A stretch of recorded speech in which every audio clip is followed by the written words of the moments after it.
What's up, my people? I am back, and I'm back to read some more of my book, and I thank you for listening so much. It really means a lot to me. This is Chapter 8 of Please Don't Die, I said to myself, and the title of this one is College Can Be Dangerous. Ready? I'm ready.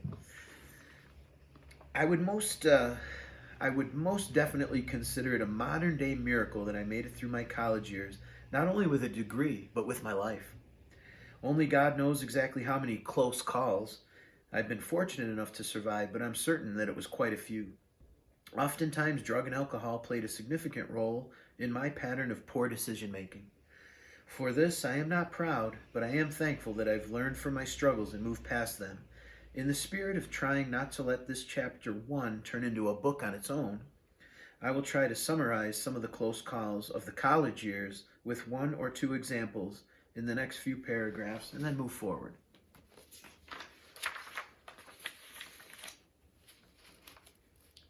Ready for this? Because this is some crazy stuff.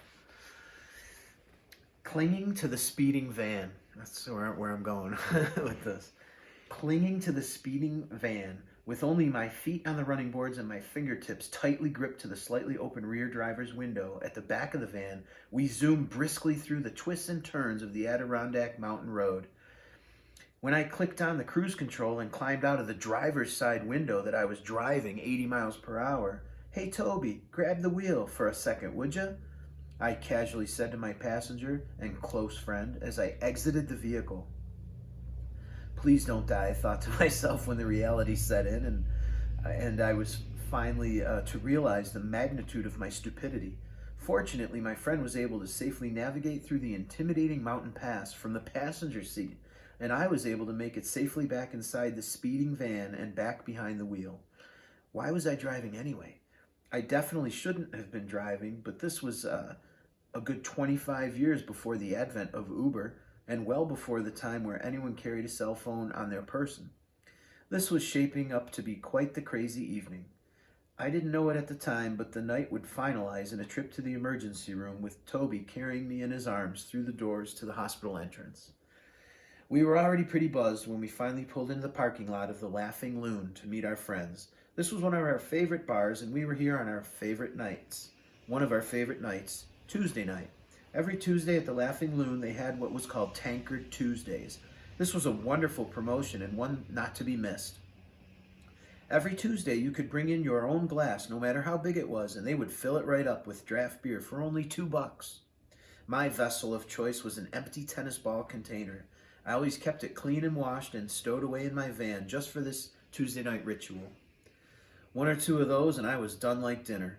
That night, as we left the bar and made our way back to the van, I tried to convince my friends that I was once a tightrope walker in the circus, which of course was total bullshit, but I insisted on climbing a 3 or 4 foot railing and trying to walk it.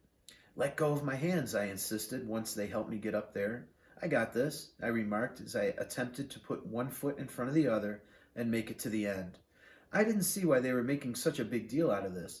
Even if I was to lose my balance, I would only fall a few feet to the street, or so I thought. But that was the only scenario if I was to fall to my right. What I didn't realize in my inebriated state was that the drop to my left was closer to 10 to 12 feet. Sure enough, my drunken ass slipped and I fell. I knocked myself unconscious and I was laying on the concrete ground below with a broken ankle. If it wasn't doing stupid shit while under the influence of drugs and alcohol that was to seal my fate, well, I'm surprised that it wasn't the wildlife that would put my final nail in my coffin. I love animals, and the Adirondack are home to many. One time visiting Lake George, I got up close and personal with a black bear. I had one of those disposable cameras with me that even had a flash. I thought that getting as close as possible to the bear and snapping a selfie was a terrific idea. Looking back, I'm pretty lucky that bear was more interested in eating out of the Lake George garbage dump than eating me for his dinner. So as of yet, it has not been drugs and alcohol nor death by wild animals to seal my fate. Perhaps maybe it will be the sex part of the sex, drugs, and rock and roll pyramid that will cause my demise.